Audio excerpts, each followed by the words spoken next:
Hello and welcome to Manda's Ramblings number 4. It's the 4th time I've rambled at you now. That's good. So, this morning I've walked the dogs and I've got very wet, but hey, it's one of those things. What else have I done today? Not a lot really. Got up, decided that I was going to do a YouTube video. So, what have I got? What have I prepared for you? I thought that I'd go over some of the things that I went over in week 1 where I showed you my whips, and I haven't really got very far with a lot of them because it's one of those things that you start something, you put it to one side and you start something else. So I have finished quite a few different things along the way, one of which I can't show you yet, hopefully soon. That's by MPT Designs.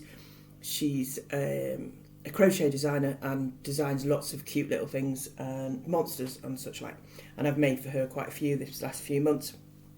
So does anyone remember this? Yeah, I think I was about here last time and I've since finished it. It's called Twisted Perspective, and if you remember, we did the single braid down the back to represent my daughter's plait on hers, and yeah, it's really good. So it's made flat. The neck size is the same one regardless of what size you're making, so it's really simple, follow instructions. You've got a simple lace work, a simple cable work, and a more complicated but still simple plait down the middle in cable, and a simple garter stitch around the outside. Now, being done flat, you'd think there'd be lots of sewing. There isn't. There's just this tiny little bit up the side here and on the other side here. Now, the pattern tells you how to make it so that it's longer at the front or the same length at the front, because if you've got a body like mine, you don't really want it all on show. The nice thing about this is because of the cabling on the back, it pulls it in. It actually makes it quite flattering, so it actually scopes it to your body. If you didn't want it to scope to your body, you just look for the next size up. And there are sizes from 30 to 72 inch chest. They will actually fit larger than that because each one is made to fit slightly bigger than what you actually ask. There is a lot of stretch in this. It's made in sock yarn, so it does take quite a while to knit up, but I thought for the summer it'd be great for throwing over things. Obviously this one isn't my size, this is Jess's. So that's that, finished it. Now when I finished that, I had this thought that the pattern would look really, really good as a blanket. And I thought, I need to test the larger size, because I don't wear the larger size and I didn't fancy one of those tops. I'd got quite a few different ones that I wear. I don't fancy another one. So what I decided was that I would test it by making it into a blanket. So this is what the larger size would look like. However, this is done in DK yarn or 3-weight. And it's done on 4mm needles, whereas that's done on 275, if I remember correctly. So this is what it looks like. Let me stand up, see if I can get a better picture for you. So it's exactly the same, but with multiple braids down the middle. And yeah, I think it looks pretty bloody lovely. I wanted it to be originally a baby blanket, but then remembered we don't have any babies in our family, so it really was a bit pointless knitting something. Now if somebody had come forward and said they wanted it as a baby blanket, then I could have finished it there and then, but I didn't. I made it for Dave, and it's now, originally I thought it would be 900 grams of DK yarn, and I've used, the white is Derrimore Essential. Now Derrimore is no longer, but the Essential was really nice, so I'm using up the last of that. And it's also Patos in the grey, and there's another one there, but I can't quite think of it. Let me see if I've got a label in my bag. Yeah, they're all here. So that's the Pato Baby, that's the lighter grey. No, I've not got a label for the darker grey because, oh no, that is the darker grey. Sorry, that is the darker grey, the Pato. So the other must be Signet, because that's the only other grey that I've got. So yeah, so I've used those and that's what I've been working on. Yeah, and I haven't really picked up very much other than that in the last few weeks, other than I've made some, I don't know if you saw them on Manda's Wool and Bits on Facebook. There is 2 little blue baby jackets, jumpers. They're made with the Sail Away sweater pattern that's free on Ravelry. And they're so cute. They're a 0 to 3 month that I've knit, which means they're only about this big, tiny babies. And they were made for some twins. So they're on the way to Ireland at the minute, so I wasn't able to use them in this YouTube. I wish I'd taken a picture or done a slight video for them and knew how to attach videos together. I have to get Jess to do that for me. I'm not very good at it. So, yeah, so that's what I've been on with. Basically just knitting that blanket, and it has actually grown much quicker than I thought it would. There is nearly 700 grams of yarn in DK on 4mm needles knitted up there. And to begin with, I was doing between 3 and 5 inches a day. But I've got, no discs, so degenerative discs of the neck and arthritis of the spine. And gallstones at the moment. So, yeah, there's some days where I can't knit quite as much as I'd like to. My body just doesn't let me. Or I'm busy and I'm doing something else. So, yeah, it's just one of those things. But sometimes I only manage to do maybe 4 rows. And that's about an hour to do about 4 rows. It is quite a large blanket, as you saw. So it does take a long time. There is a lot of effort goes into one of those. I don't think people who don't knit realise quite how long these things take. But worth it, because it'll keep him warm in the evenings. We bought chairs called putangs from IKEA. At least I think that's how you pronounce it. And we got stools to go with them, so you put your feet up. And we thought that once we stopped using the fire, as the days start getting warmer, it would be nice to have a blanket to just throw over your legs when you sat there in the evening as it starts getting colder. So, yeah, so I've made him a blanket now to make my own. Or I might adapt one of the ones I've got next door that I made for a baby blanket that I haven't used.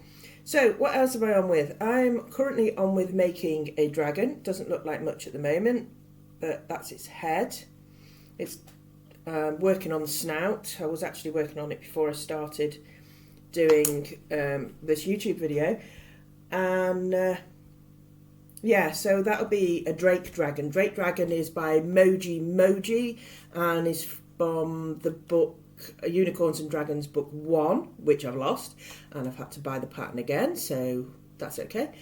Moji, I've made quite a few of her patterns now, and I adore them.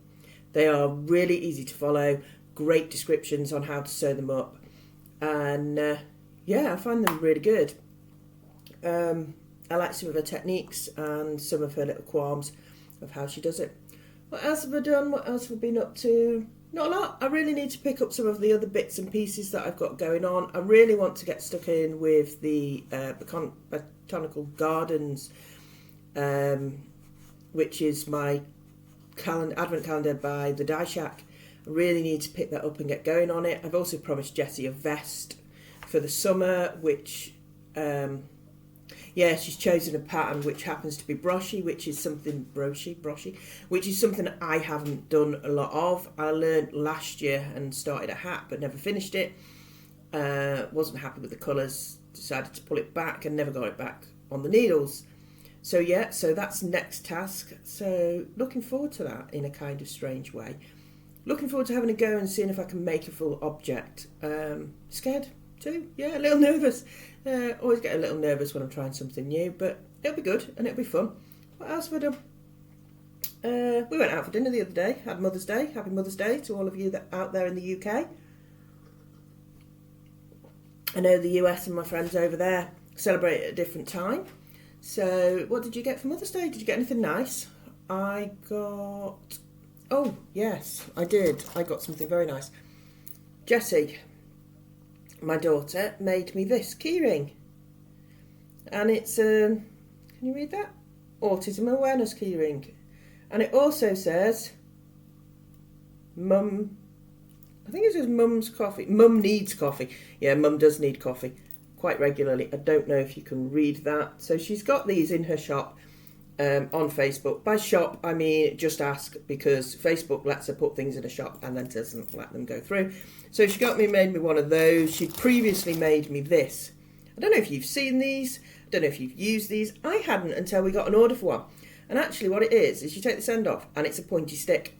And you use it where I've used the pins here to poke through your origami to make sure that they line up. So when you're sticking the arms on, you see, goes straight the way through.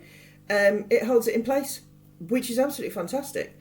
And when I get to the arms, I might use it. But I'm using the little pins at the moment because it's only a little thing. But the lady who ordered them really loved them. And yeah, she's used them quite a bit. So that's really good. So that's those. She also makes those. You can ask her on her page. Her page is Jessie's Crafty Hands, and she makes stitch markers and all sorts of things. She's really clever and enjoys making all sorts of different bits. She'll show you all the bits that she's making. Some of them are prototypes. Everything she shows on there pretty much for sale. You just have to ask her. She doesn't always put prices on because then Facebook is a pain and doesn't show the stuff, which I don't know about anybody else who's on Facebook. But if you're trying to run a business on Facebook, or even just run a page like I do, which it is my business page, it's the only place I really sell from, and I want people to see what I've made. No matter what you put, it doesn't get seen. And it's kind of like Facebook is hiding everything that you put on there if you put a price on it or you mention that it's for sale.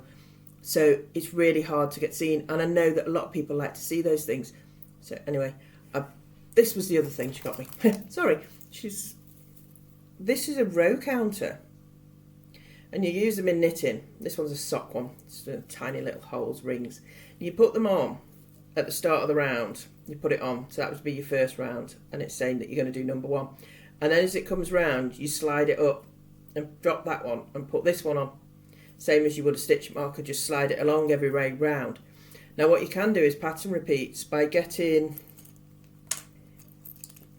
let me just find the right sort of marker. By getting a marker like this, one of those clips or a lobster class one, you can actually put it through. So that says I've done 10 and I'm doing 20. So that tells me where I am in the pattern on a pattern repeat. Works best in the round, but you can, and I have done, attach a lobster clasp to your work or a clasp, and every time you come past it, so when you're working straight, you just move it along and lift it up one, and that way I'll put it one before the last stitch so that you can move it every time. Brilliant piece of kit. Not bad price, £7 I think they are. Yeah, they are, £7. I believe it includes UK postage, but I'd have to check. And this needle stopper. Absolutely brilliant. Really silly thing. You put needles through one through each side, or if you're using sock, I put them both through the same side. But absolutely brilliant little piece of kit. See, I thought I'd overgo everything that I went over last week, but yeah, so I got lots of little bits for Mother's Day, and I really enjoyed myself. We went out for dinner yesterday, which is a bit of a disaster when you've got gallstones. Trying to find something to eat is a bit of a disaster when you've got gallstones. The only thing on the menu that I could eat was the turkey on homemeal bread with cranberry sauce and a bit of stuffing, which is okay. Comes with roast potatoes, which are supposed to be oven roasted, but these were being put in the deep fat fryer. You could tell by the glisten, so I didn't eat those. And then you can ask for it with soup, and they didn't have any soup. So I had a sandwich and everybody else had a burger. They sat there eating these big greasy burgers in front of me, and I love burgers, but no, didn't get to eat them. So that's fine. I was a bit disappointed that they didn't have the soup, because the soup's homemade and is absolutely delicious. But hey, it's one of those things. So anyway, I'm going to finish up now because I've probably rambled and down your ear enough. I was going to try and show you my flowers, but I'm not quite sure how to do it. Let's see. Oh, that's up close. So these are my beautiful flowers. They're just coming to the end. Some of them Jessie needs to, sort those out. They came to me by Cece. Christine, sorry. Oh, I shouldn't try moving things whilst I'm recording.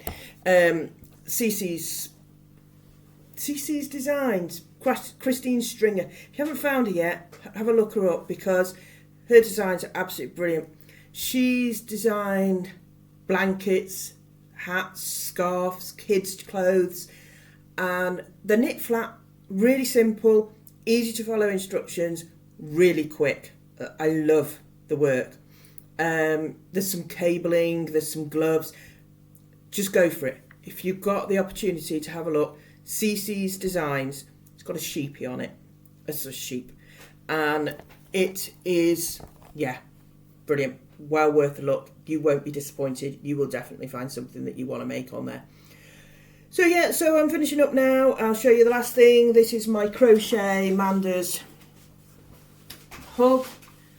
And it's made as one piece from here all the way to here with just an opening at the back. Now I wanted it quite tight so it fit under my arms. It's my shoulders that get cold at this time of year. And I can throw it on and pull it up. It keeps my neck warm. And it's crochet, this one. I plan to do a knitted one. And I will do a knitted one at some point. This is the second crochet one I've actually got. This one is done in DK yarn, and the yarn is all, it's the Die Shack. It was the Christmas calendar, not last year, but the year before. And I had it in sock yarn. She still had it available in DK, so I bought it and decided that this would be the best use of it. My other one is just been released. They're called Done Up in Dale. And what I'll do is I'll bring those down for the next one so you can see what they are. They are beautiful, but have a look at what the testers have done. So they're on Ravelry, Done Up in Dale, Blackwell and Derbyshire. Manda's Woolen Bits on Ravelry. This one's called Manda's Hug. Twisted perspectives on there, and the blanket, which is called Not So For You, will be up there shortly, I'm hoping. And I've got one more that's being tested currently. That is the Manda's Magic, which is a hooded, wide sleeved, flat sleeved or tapered sleeve jumper, which I can't wait to get that one out there. Other than that, check out my new socks. They're called Jessie's socks. They're simple lace. I think I've told you everything. My brain is here, there and everywhere today, so I'm really sorry if I really have rambled today. But anyway, speak to you soon. Nice rambling at you. Hope you enjoyed it. Let me know. Thanks. Bye.